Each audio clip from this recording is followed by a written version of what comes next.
Good evening. Welcome. Today we are learning Parashat Bo. This is the third parsha in Sefer Shemot, in Exodus. Last week we learned in Parashat Va'era that Paro is being tested with 10 Makot, and 7 of them were in Parashat Va'era. All for the sake of the Jewish people, so that the Jewish people can realize, be aware that Hashem exists, that He's in control, and that He loves them, and He fulfills His promises to the forefathers. Because after 210 years of slavery in Egypt, they may have forgotten about Hashem, and perhaps they gave up that Hashem will ever redeem them.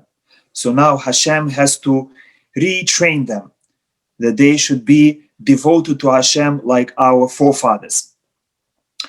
And the second reason why Hashem is performing these great miracles, even though He can just smash the Egyptians, or He can change Paro's mind and take them out easily, Hashem is not doing it, so that the nations of the world, and Egyptians in particular, should also be aware of the existence of Hashem. And in fact, it did have a tremendous effect on them, because when the Jewish people left Egypt, multitudes of converts came with them. As the Torah says, V'gam erev rav ala imam, that even together with the Jewish people, the 3 million Jews that came out of Egypt, there were, and the Torah doesn't give the number, but it was a huge number of converts. Majority of them were Egyptians, but there were converts from many other nations as well. Why? Because they saw the miracles and they were convinced that God exists, that God is the ultimate true power in the world, and that He is still in control, and that He loves the Jewish people. So they decided to join the Jews. And in this week's Parsha, the Makot continue. We have 3 Makot in this Torah portion, as well as many mitzvot about the Korban Pesach, the Pesach offering. So we are on page 341 of the Art Scroll Chumash, chapter 10, verse 1. The 8th plague, locust. Hashem said to Moshe, come to Paro again, to the palace, to warn him. For I have made his heart and the heart of his servants stubborn, so that I can put these signs of mine in his midst. Why did why did Hashem make Paro stubborn? For a purpose, so that Hashem has a chance to perform miracles. If Paro would say yes right away, it would be too easy, no miracles, and therefore the conviction of the Jewish people would be weaker. And so that you may relate in the ears of your son and your son's son that I made a mockery of Egypt, and my signs that I placed among them, that you may know that I am Hashem. That's another reason that Hashem performs these miracles, so that Jewish people have what to teach their children and grandchildren. Not only that the Jews should be convinced, but the tradition and the transmission of the events that happen should continue from generation to generation. And until today, we fulfill this mitzvah every Pesach, when we get together and the eldest member of the family relates the Haggadah, relates how we were slaves in Egypt. Not because we were slaves, but because our parents said it, and their parents said it, and their parents said it, all the way until that generation that actually came out of Egypt. And by the way, there are 20 mitzvot in this week's Torah portion. 9 of them are positive and 11 are negative. And we're going to enumerate them as we get to them. Moshe and Aharon came to Paro and said to him, "So said Hashem, God of the Hebrews, until when will you refuse to be humbled before me?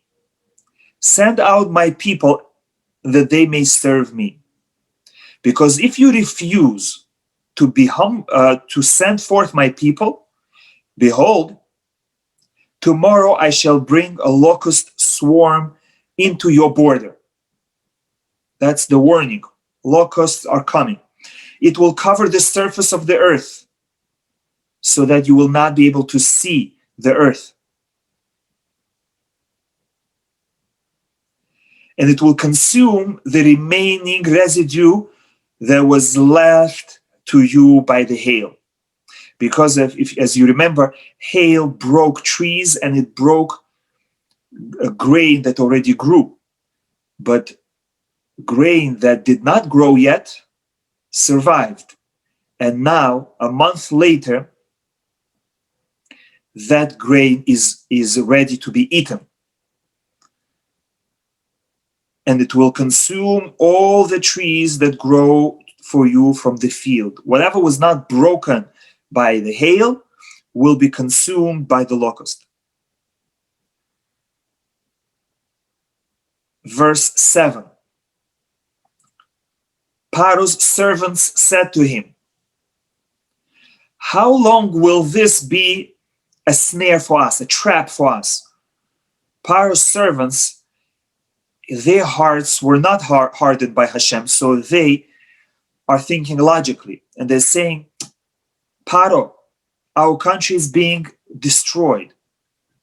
We are being destroyed. Our property is being destroyed. Don't you realize that the God of the Jews is serious? That he means business?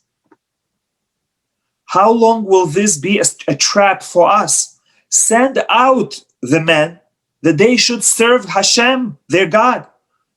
Do you not yet know that Egypt is all lost?" But he doesn't listen to them.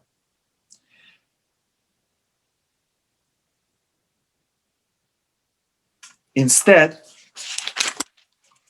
he makes a mockery of Moshe and Aaron. He calls them back, and in verse 8 he says, Moshe and Aaron were returned to Paro, and he said to them, "Okay, go and serve Hashem, your God." Who is going? Now we're on page 343. Paro knows that Moshe already said that the whole nation has to go. But Paro is pretending to be benevolent, but he puts such restrictions that it's impossible. Moshe told him, "With our youngsters and our elders shall we go, with our sons and with our daughters, with our flock and with our cattle shall we go, because it is a festival of Hashem for us." But Paro can't understand that. What do you mean? You're going to serve God? Why do you need your wives, and why do you need your elders? Why do you need your children? That's not how we serve our gods. We don't bring the whole family along. It's only for the priests and for the men of nobility. He said to them, "So be Hashem with you, as I will send you forth with your children." You think I'll send you with your children? Look, the evil intent is opposite your faces. And here there are two explanations. What does he mean? Evil intent is opposite your faces. Either he means that I recognize your evil intent. You're pretending that you want to serve God. Really, you want to run away. That's why you want to take your children and wives. Paro doesn't understand. Why would the whole family serve Hashem? By other religions, families stay home. Only men visit the temple of their idols. The second explanation, when he says, look, the evil intent is opposite your faces, he refers to what his astrologers said, that there is a star rising in the sky, and soon it's going to achieve its highest point in the sky, which means it will be the most powerful. And what is the name of that star? It's called Ra'ah, which means evil. And Paro is telling the Jews, I want to give you advice. I don't recommend you to go out of Egypt now. It's dangerous. My astrologers said that the stars are showing danger in the desert. The stars are showing blood.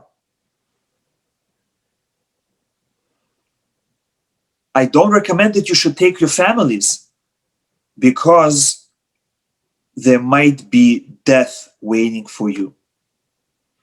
And verse 11, not so. And verse 11 fits into both explanations. Let the man go now. According to the first explanation, children have no business serving God. Women have no business serving God. Elders have no business serving God. Let the man go. Serve Hashem, for that is what you seek. And according to the second explanation, he said, don't take the vulnerable members of your community. Just let the healthy adult males go. Don't take women, children, and elders, because it's a dangerous time. And by the way, why did Hashem take the Jewish people out in the month of Nisan? And here there are a few explanations. On a simple level, the month of Nisan, the beginning of spring, is a very pleasant time in Egypt. Trees are blooming, there are flowers, the weather is excellent. It's not hot, it's not cold. It's perfect weather. So Hashem wanted the Jewish people to enjoy. Not only he is taking them out of slavery, but also he is giving them pleasure. That's explanation number one. Explanation number two is that month of Nisan is the constellation of Teleh, of Ram, the constellation of the sheep. And Egyptians are serving it. The main god of Egypt was the lamb or the ram. And therefore, Egyptians felt that out of all months, they are the luckiest, the strongest in the month of Nisan. And Hashem wanted to show them that I am in control of the entire universe. All gods are nothing before me. Even your highest god of Lamb, in its best month of Nisan, on its strongest point in the middle of the month, is nothing for me. I will take out the entire nation on the day that is the luckiest for you and for your God. And not you and not your God will be able to stand against me. So that's the second explanation, why specifically in Nisan he took them out. So therefore, the fact that this star called Ra'ah, evil, was rising up meant nothing. Because Hashem is in charge of stars as well. He created the stars. Astrology, witchcraft, black magic, whatever it is, Hashem created it and he is in charge. Nothing can have any effect on a Jew or on anything in the world unless Hashem allows it, unless Hashem wills it. So Hashem wanted the Jewish people to come out of Egypt at the worst possible time, when the idols of the non-Jews claim the power, when the stars foretell evil befalling the Jews. Hashem says, nothing to worry. The Jewish people will come out and they will be safe under my protective wings.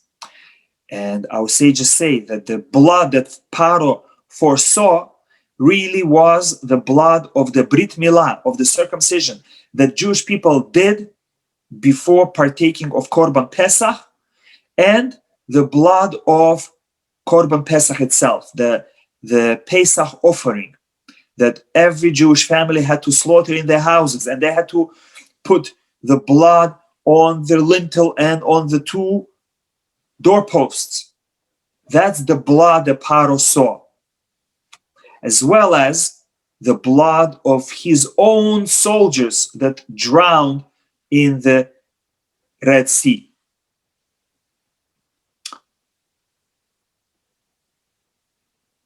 So that's another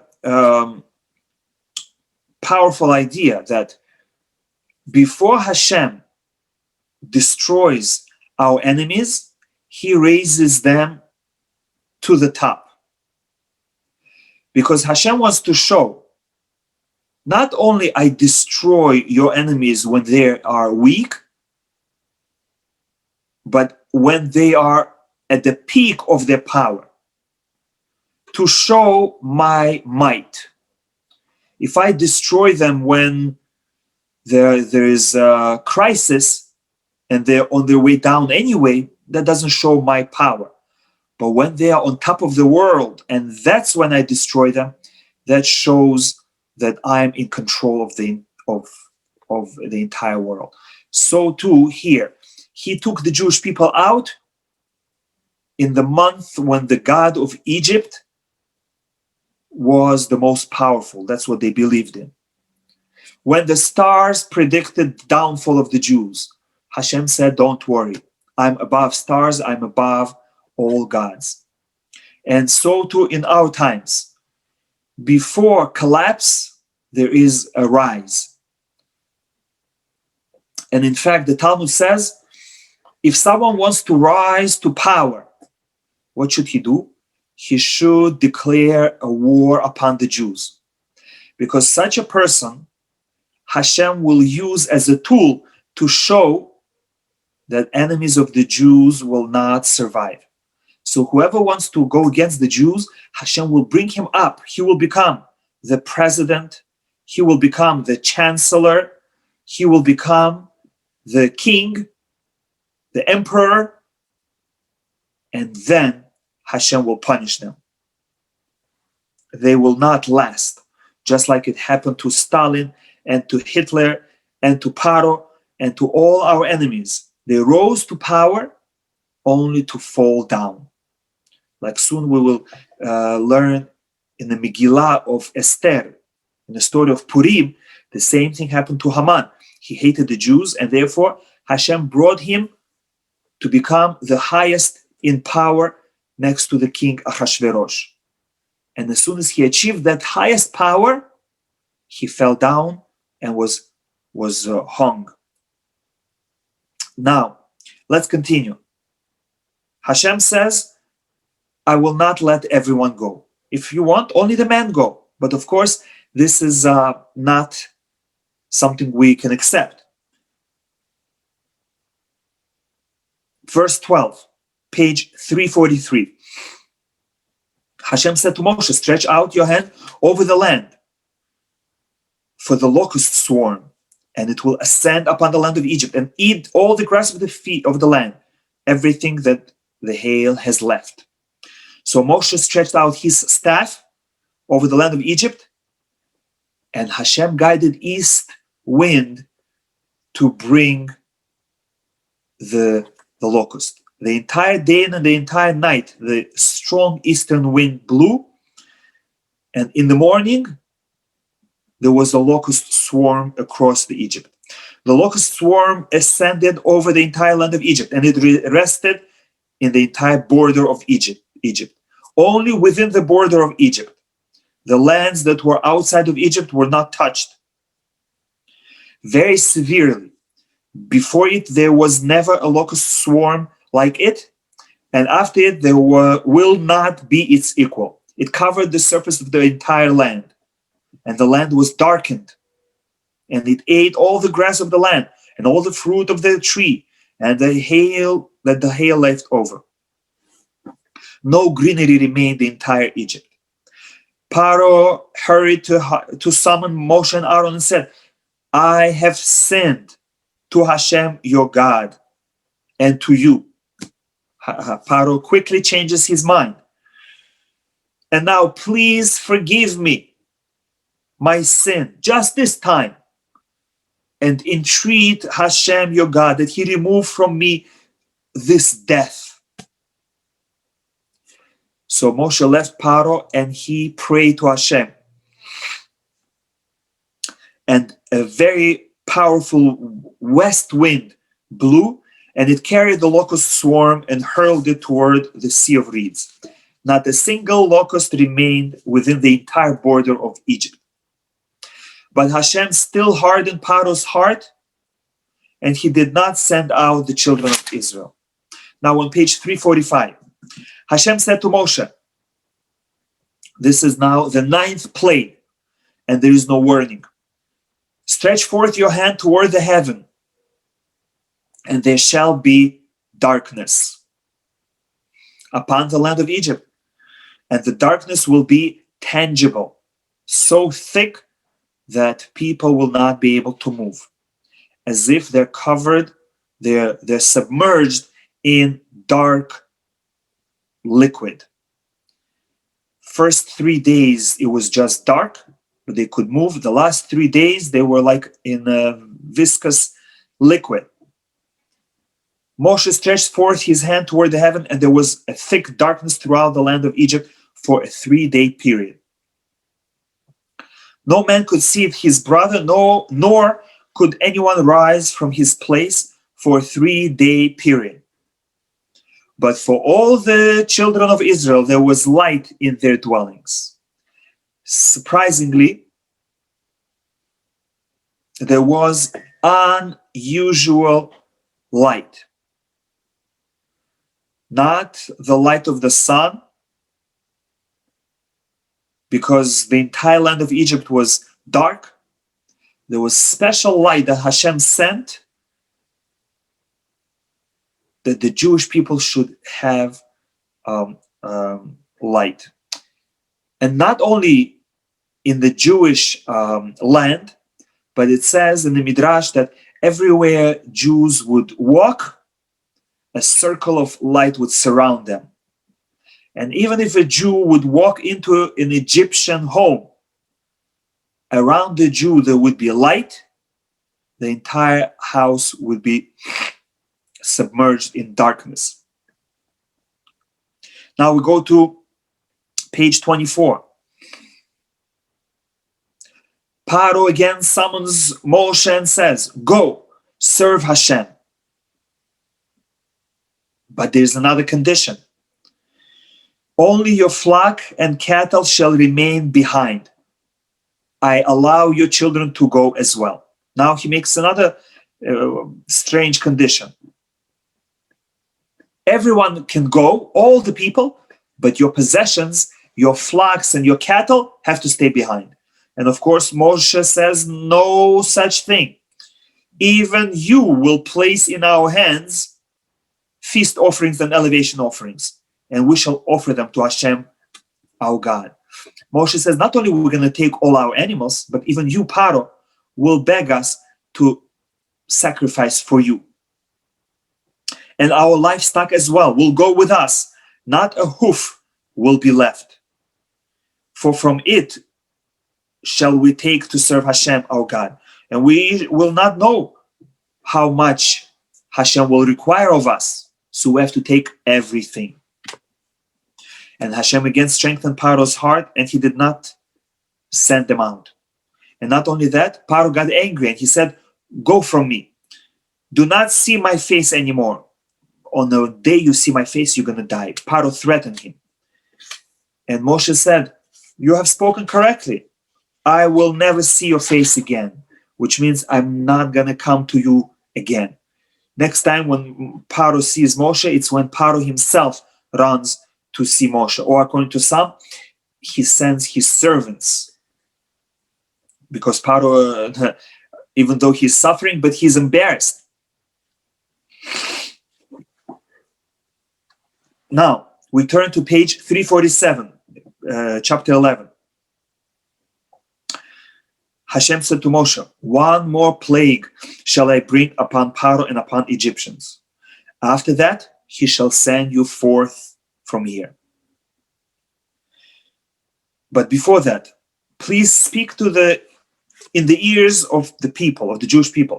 Let each man request of his fellow, and each woman from her fellow, silver vessels and gold vessels. And ask them to borrow." Why borrow? For the same reason. They're only telling Egyptians that they're leaving for 3 days. We're going to come back, don't worry. But really, Hashem wants the Jewish people to empty Egypt. Verse 3, Hashem granted the people favor in the eyes of Egypt. Moreover, Moshe was very great in the land of Egypt. Now, Moshe speaks to Paro for the last time before leaving the palace. Verse 4, "So said Hashem, at about midnight, I shall go out in the midst of Egypt. Every firstborn in the land of Egypt shall die, from Paro himself to the firstborn of the maidservant behind millstone. And not only that, even the firstborn of animals will die. There shall be a great outcry in the entire land of Egypt, such as there has never been, and such as there shall never be again. But for the children of Israel, no dog shall bark against neither man nor beast, so that you shall know that Hashem will have differentiated between Egypt and Israel." Now we turn to page 349. Verse 9. Hashem said to Moshe, "Paro will not listen to you, so that my wonders may be multiplied in the land of Egypt." Now, chapter 12. This is the first mitzvah, the first commandment that the Jewish people were commanded as a nation. And that is a positive commandment to establish a calendar system that is based on the sighting of the new month, the new moon. It used to be that the Jewish month began when the witnesses come to the Beit Din, the Jewish court, and they testify that they saw the new month, the new moon. And the Beit Din, the court, then proclaims, Mikudash, the new month started. And if the witnesses don't come, then this month is extended by 1 day, and the new month starts tomorrow. The Jewish month can either be 29 days or 30 days. That is because the cycle of the moon is 28 and a half days. So 1 month could be 28 days, 1 month could be 29 days. Now we have an established calendar, but that is only because there came a time when the Jewish court was not allowed to convene. And therefore, the Jewish sages established a calendar for us that we have been using for the last almost 2,000 years. But in the olden times,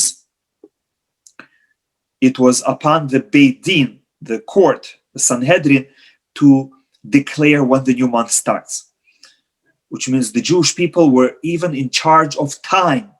We decide if we want the new month to start or not. Okay. Now the mitzvah is in verse 2. This month, which is Nisan, shall be for you the beginning of the months. It shall be for you the first of the months of the year. Until now, everyone counted months from Rosh Hashanah, which is in Tishrei. That's when the world was created. Now Hashem says, I will make a separate calendar for the Jewish people. And for you, the Jews, the first month is going to be Nisan. Why Nisan?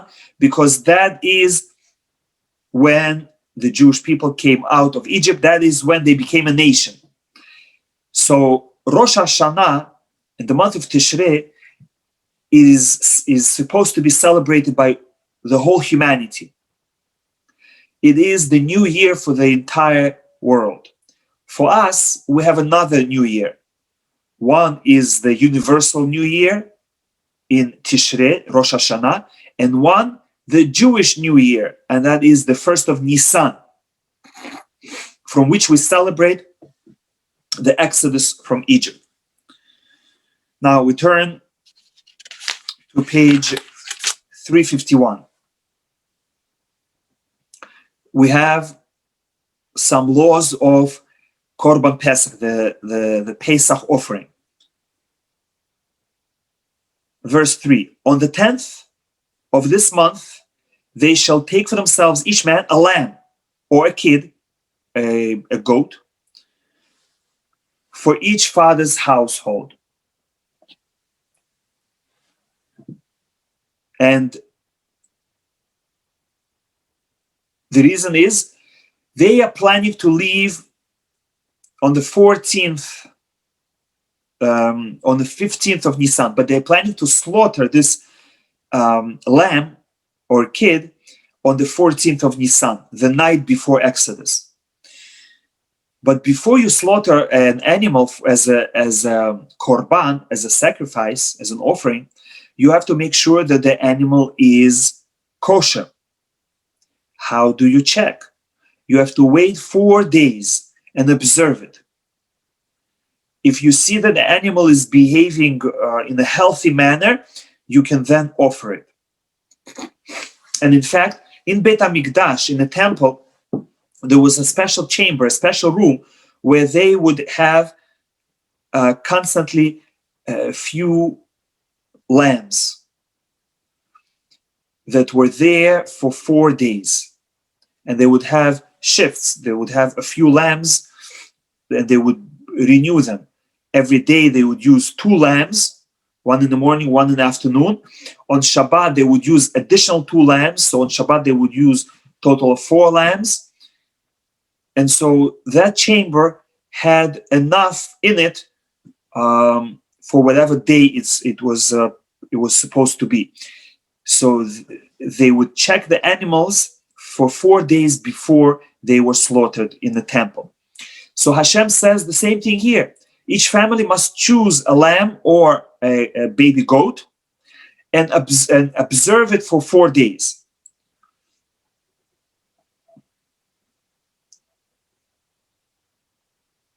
Verse 4 tells us that an entire family must be counted and signed up to eat this lamb on the night before Pesach.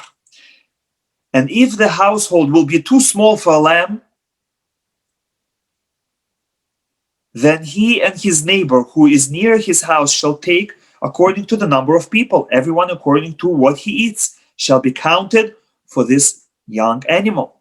Which means in order to participate in the offering of Pesach, you have to sign up. But more than one family can sign up for one animal. If you have a small family, an animal is, even though it's a baby animal, but 10, 20, 30 people can partake of one animal. You're not just eating meat, you're eating also matzah and greenery, herbs, vegetables. So you can have 10 to 30 to 50 people per animal.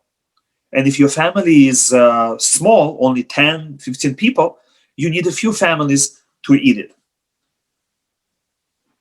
What is the significance of 4 days? I don't know, but that's what the Torah says, how long you need to determine, without slaughtering the animal, to determine if the animal is healthy.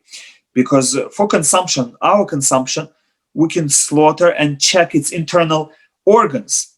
But and if we realize that the animal is unhealthy, we'll just discard it, feed it to dogs, or sell it to non-Jews. But if you are offering the animal to God, you don't want to take the risk. If you slaughter the animal as a sacrifice, and then you find out that the animal was terefa, was non-kosher, the offering will be invalid. And the person will not receive atonement. Therefore, you have to observe the animal and make sure the animal is healthy before you slaughter. Now, we continue in the laws of Pesach. Now, there are two kinds of Pesach. There is the Pesach offering in Egypt, and there is the Pesach offering in future generations. So, as you see, this Pesach offering was different.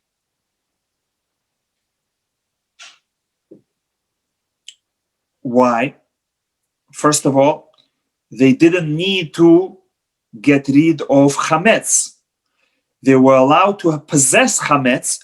All they needed to do is to eat matzah with the korban. As long as on your table you have matzah and the meat and the maror, the bitter herbs, you're good, even if at home you have chametz.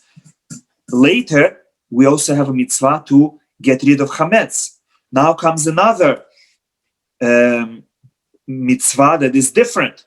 In verse 7, they shall take some blood of this animal and place it on the two doorposts and on the lintel of the houses in which they will eat it.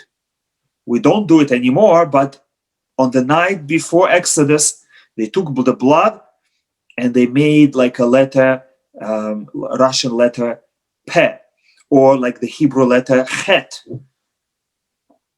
The doorpost, the lintel, and another doorpost.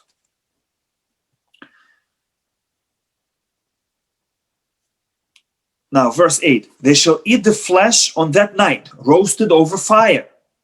You cannot cook it, you have to roast it. And matzot with bitter herbs shall they eat.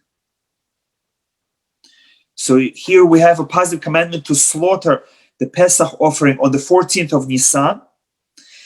And we have the positive commandment to eat the meat, the roasted meat of the Korban Pesach on the 15th of Nisan. We slaughter it on the 14th afternoon and we eat it at night, which is already 15th. And now we have another restriction in verse 9. You shall not eat partially roasted or cooked in water. This is a negative commandment that one is not allowed to cook the Pesach offering or to eat it not fully roasted. It had to be fully roasted. Only roasted over fire. And it has to be all together, its head, its legs, and with its innards. Now we're on page 353, and we have another negative commandment. You shall not leave any of it until morning. And if it is left, you have to burn it in fire. So this is true even for future generations, that the Pesach offering that was slaughtered in Yerushalayim had to be eaten that night. And that is why by Pesach Seder, by us, when we eat the last piece of matzah, what we call afikoman, which represents the Korban Pesach, we have to eat it by midnight. Why? Because the sages made a decree in order that people should not postpone eating of Korban Pesach till later in the night, and they might miss the time, and it will be day, and they will transgress this mitzvah. They said, we're going to put a limitation, and that is to eat Korban Pesach by midnight. So in Yerushalayim, throughout the generations, Jewish people would try to finish their Paschal lamb before midnight. If by mistake you leave it over, you can continue eating it until the morning. And so we do the same with our Passover matzah. We try to finish our Pesach Seder by midnight. Okay, now we continue verse 11. The Torah teaches us the signs that the Jewish people have to do to show that we are about to be redeemed. Your loins girded means you have to be fully dressed with the belt, your shoes on your feet, and your staff in your hand. You shall eat it in haste. It is a Pesach offering to Hashem. They have to be with shoes, with clothing, with their belt, and even with their walking stick while they're eating, to show that they're still in Egypt. They have not been granted permission to leave, but they're behaving as if they are free. They've been granted permission as if they're about to leave. Now, someone is asking a question. If Shabbat is before Pesach, when do you roast it? And if Pesach is on Shabbat, when do you burn the leftovers? These are good questions, technical questions. Basically, if Pesach is on Friday, then they have to roast the meat on Friday as well, which means by Pesach we mean the 14th of Nisan. According to Torah, there are two holidays. One is called Pesach, which is the 14th of Nisan. That's the day when we slaughter the Korban Pesach. And then there's the second offering, the second holiday that is called the Hag HaMatzot, the festival of Matzot. And that is what we normally call Pesach. And that is from 15th of Nisan for 7 days. So really what we call Pesach is not Pesach. Pesach according to Torah is 14th of Nisan. So if 14th of Nisan falls on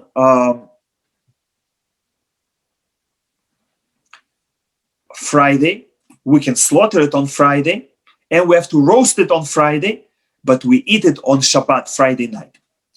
If, however, Pesach, 14th of Nisan, falls on Shabbat itself, then we slaughter it on Shabbat, surprisingly, but we don't roast it until Motzei Shabbat, until after Shabbat finishes.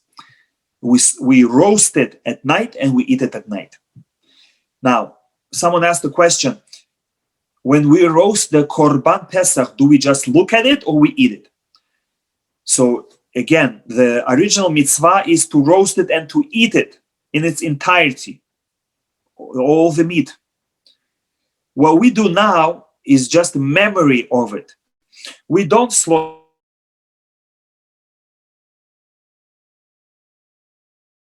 a roasted piece of meat, bone, on the kara, on the seder plate, to remind us that right now we don't have Korban Pesach. But in order not to make a mistake, that someone might think, oh, they slaughtered a sacrifice. No, we're not allowed to slaughter sacrifices outside of Jerusalem, outside of temple, and while we are impure.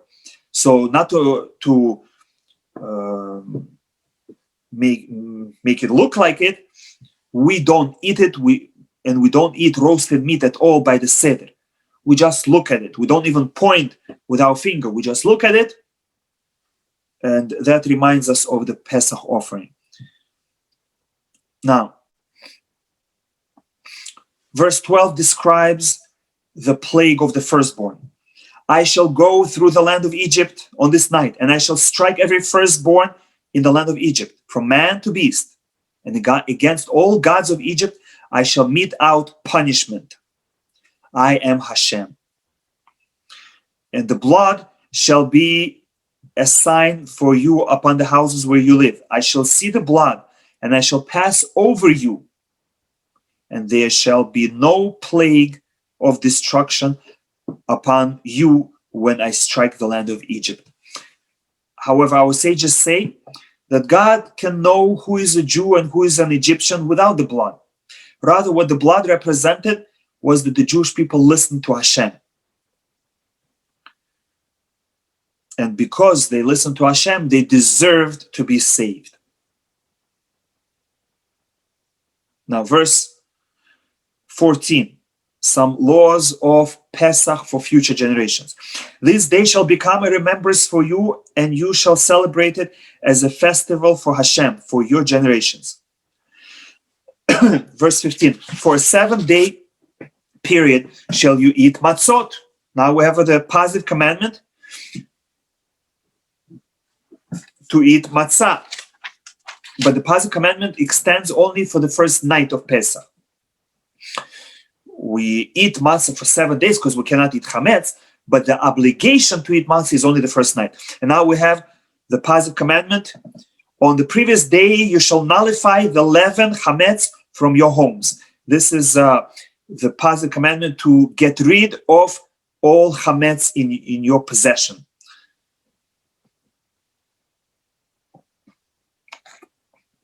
Now, verse 16 on page 355. On the first day shall be a holy assembly, and on the 7th day shall be a holy assembly for you. No work may be done, which means from here we learn that on Yom Tov, on a holiday festival, we're not allowed to do work, just like Shabbat, except for what must be eaten for any person. Only that may be done for you. So here, briefly, Torah tells us all the laws of Yom Tov, that the work may not be done, just like Shabbat, except for what is necessary for food. On Yom Tov, we're allowed to do food preparations.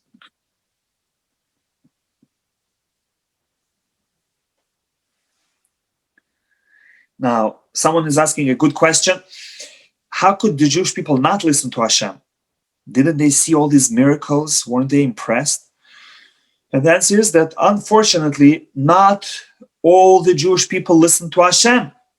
We know that only 3 million Jews left. But our sources say that there were 15 million Jews in Egypt. According to some historical sources, there were more Jews in Egypt than Egyptians. And that explains why Paro was so alarmed. He said, if we allow them to remain free, they will conquer us. There are more Jews than us. And despite being slaves, they continue to multiply. Where are all those Jews? And 4/5 of the Jewish people did not leave Egypt. According to some, they were killed in the plague of darkness. According to some, they chose to remain in Egypt. They did not want to leave. So why would the Jewish people listen to God? Because even though they saw all the miracles, there were still non-believers among them. There were still those that were not convinced, that there were still skeptics. And all the miracles did not change their mind. People still had freedom to choose if they want to follow Hashem or not. Now, we continue verse 17. You shall safeguard the Matzot. From here, we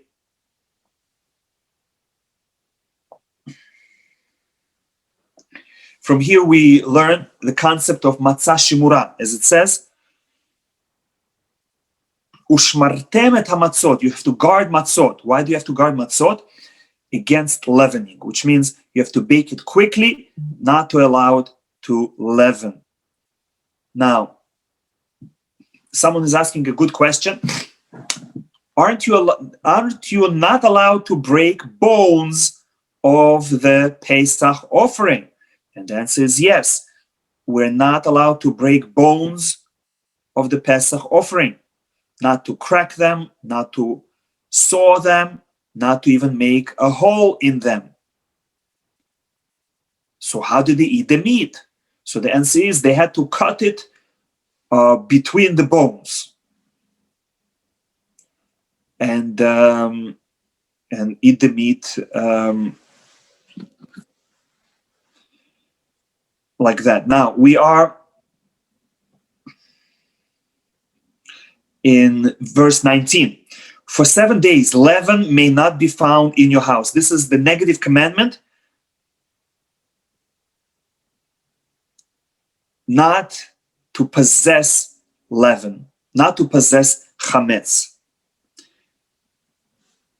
And verse now it gives a punishment for somebody who eats chametz. For anyone who eats leavening, that soul shall be cut off from the assembly of Israel. Verse 20, you shall not eat any leavening. So it seems like it's a repetition, but in fact the sages say that this is another negative commandment. Not only you're not allowed to eat chametz, you're not allowed to possess chametz, but also you're not allowed to eat mixtures of chametz. Even if chametz is only a minority of a mixture, the mixture becomes forbidden. Verse 21, Moshe called to all the elders of Israel and said to them, draw forth or buy for yourselves one of the flock, means a lamb or a baby goat, for your families, and slaughter Pesach offering. And how do you apply the blood to the lintel? Take a bundle of hyssop and dip it into the blood that is in the basin, and touch the lintel and the two doorposts with some blood that is in the basin. And as for you, no man shall leave the entrance of the house until the morning. We're now on page 357. That was another mitzvah for that particular generation, that on the night of Pesach, they had to all stay home behind locked doors. Now somebody is asking a question. Why can't we process chametz and simply not use it? I'm not sure what you mean by process. Possess. Oh, why can't we possess? Because the Torah says, chametz seor lo yimatzeh bevatechem. Leaven may not be found in your houses, which means in your possession. So really, it can be found in your house as long as it doesn't belong to you. So that's why we keep the chametz in our house, but we sell it to a non-Jew. And simply, it's because the Torah said so. Not allowed to possess chametz. But we understand, a person eats chametz every day. We eat bread every day. We're used to it. If we're going to have bread around us, we might forget and put it in our mouth. That's why Hashem puts a precaution and says, get rid of it. I don't want you to eat it. It's poisonous for you spiritually on the days of Pesach. Okay, now we are on page 357, verse 23. Hashem will pass through to smite Egypt, and he will see the blood that is on the lintel and the two doorposts, and he will pass over the entrance and will not permit the destroyer to enter your homes to smite. And now, again, for future generations, verse 25, it shall be that when you come to the land that Hashem will give you, as he has spoken, you shall observe this service as well. And it shall be that when your children say to you, what is this service to you? You shall say, it is Pesach, feast offering to Hashem, who passed over the houses of the children of Israel in Egypt when he smote the Egyptians, but he saved our households. The name of the holiday, Pesach, means skipping over, jumping over. And the English name, Passover, is the exact translation, literal translation of the word Pesach, passing over Jewish houses. Verse 29, the 10th plague. It was at midnight that Hashem smote every firstborn in the land of Egypt.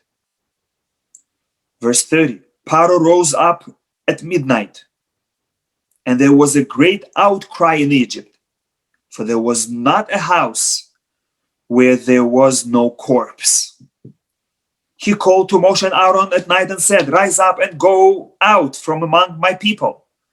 Go and serve Hashem as you have spoken. Now we turn to page 359.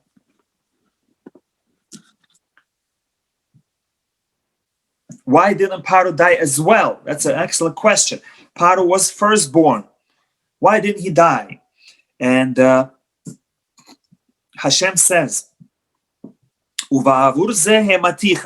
because of this I kept you alive, to see all my miracles and to admit.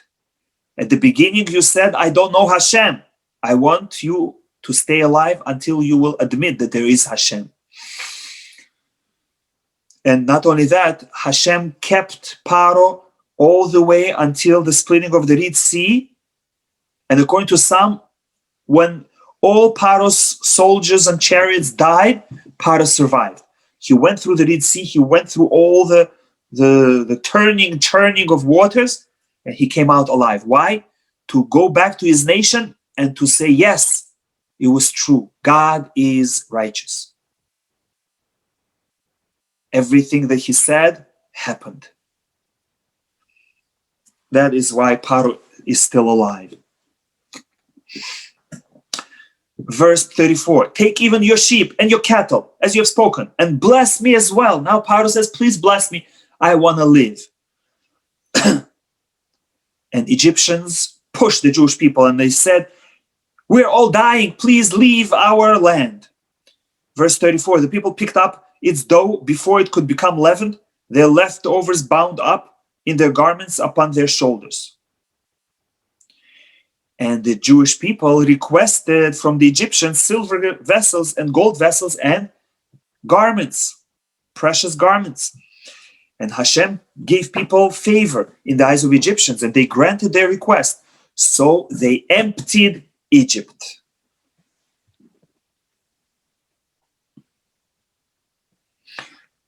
The question someone is asking, did Hashem reward Paro later? So according to some, yes, Paro was rewarded that his children eventually survived, and some of them even became converts and became Jews. Now, verse 34, the Exodus. The children of Israel journeyed from Ramses to Sukkot, about 600,000 men on foot, aside from children and women. Also, a mixed multitude of converts went up with them, and flock and cattle, very much livestock. Verse 40, the habitation of the children of Israel during which they dwelled in Egypt was 430 years. This is from the time when Hashem made a pact, made a covenant with Abraham at the Brit Ben Abitarim. This was 30 years before Yitzhak was born, when Abraham was 70 years old. So counting from then, it was 430 years that's when Hashem first said to Abraham, you should know that your children will be slaves in the land, not their own. And eventually they will come out with great wealth, and I will punish the nation that enslaved them. And finally, after 430 years, Hashem fulfilled his promise. It was at the end of 430 years, and it was on that very day that all the legions of Hashem left the land of Egypt. It is a night of anticipation for Hashem to take them out of the land of Egypt. This was the night for Hashem, a protection for all the children of Israel for their generation. Now, we have some additional laws of Korban Pesach. Number 1, no alienated person may eat from it. This is page 361, verse 43. That means that any Jew that became a convert to another religion is not allowed to partake of Korban Pesach.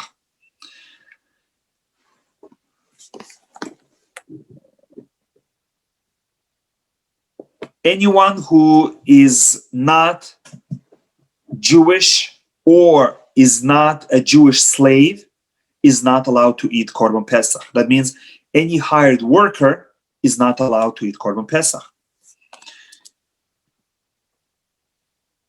Verse 46 tells us another negative commandments. In one house it shall be eaten. You shall not remove any of the meat from the house to the outside. So whatever house you started eating it, you have to finish it in that house. You're not allowed to take some of the meat out, or one person is not allowed to eat a little bit here and then go to another family and eat some there. You have to eat it in one place. And another negative commandment, you shall not break a bone in it.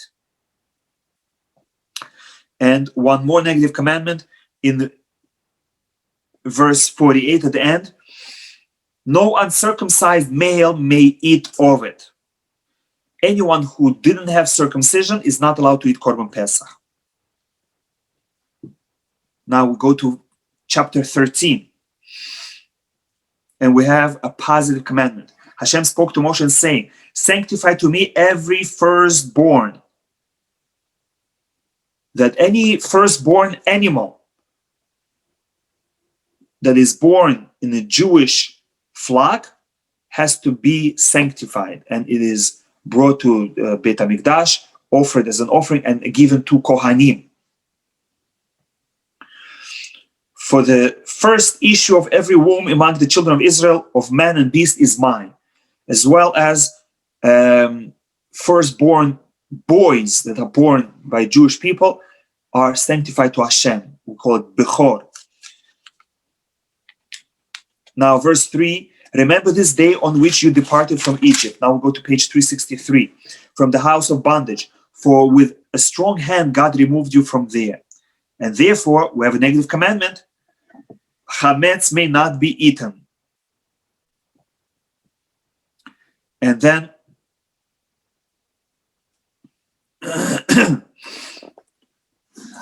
we have another negative commandment, verse 7. No chametz may be seen in your possession. You're not allowed to possess chametz, as well as you're not allowed to see your own chametz.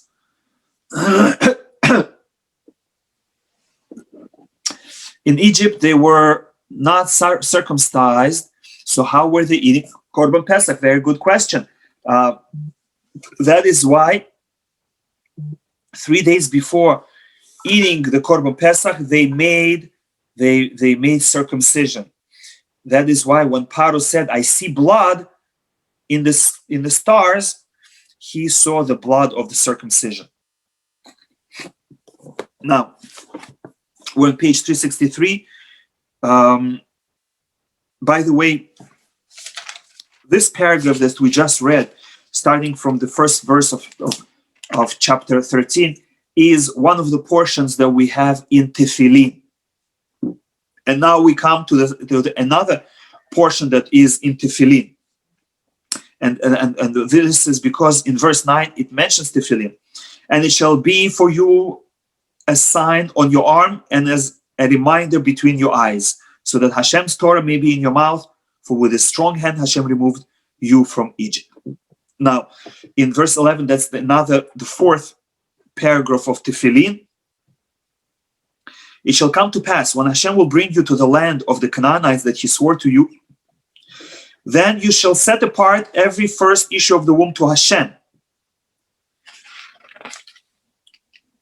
Every firstborn male that is of your livestock has to belong to Hashem. You give it to Kohanim, who offer it in Beit HaMikdash, and then they eat it. Verse 13, every first issue of donkey. Donkey is unique among non-kosher animals, that the firstborn of donkey also has sanctity, and we have to redeem it with a lamb or a baby goat. And if you do not redeem it, you have to kill it by axing the back of its neck. And you shall redeem every human firstborn among your sons. That's another positive commandment. One is for firstborn of a donkey, to redeem it with sheep. And another positive commandment, the firstborn of people, you have to redeem them with 5 coins. And another positive commandment, that if you don't redeem the donkey, you have to kill it. Now, verse 14, page 365. And it shall be, when your son will ask you at some future time, what is this? You shall say to him, with a strong hand, Hashem removed us from the house of bondage. Which means, when future children will ask their fathers, why are you wearing tefillin? That's going to be the answer. Or they will say, why are you eating matzah? Why are you celebrating Pesach? That's going to be the answer. Verse 15.